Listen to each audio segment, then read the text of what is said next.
Voici Richard Castle, écrivain qui va faire équipe avec une détective pour résoudre des enquêtes.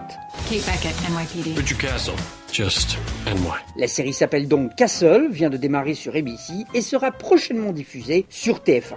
Tout ça semble bien être dans la mouvance de The Mentalist qui montre lui aussi un consultant un peu arrogant qui aide la police. C'est d'ailleurs de but en blanc ce que l'on a demandé il y a quelques jours à Stana Katic qui tient le rôle de Kate Beckett, la partenaire de Richard Castle. I think there is something to be said for the fact that there is a consultant who's different.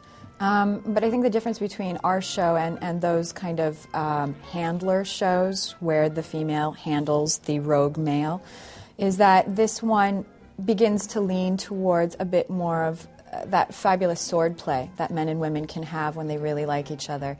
And I think that what we would probably prefer to parallel it to something like Moonlighting or His Girl Friday or The Thin Man, where the man and the woman are equally able to play and be serious depending on the moment and depending on the scenario. She had sex before her death. Sex? I'll explain how that works later. I'm, of course, coming to you speaking from the last episode, so I've seen how everything is arced and the direction that they're going into right now. I don't know that there is anything out there that's like Castle right now. I mean, it is entertainment. There's a lot of fun.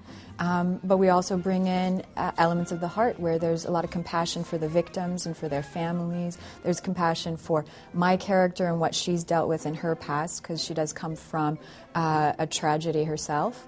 And that's kind of the thrust and the reason for her becoming a detective in the end. And then also there's a tremendous amount of compassion and heart in Richard Castle's character and his dealings with his family.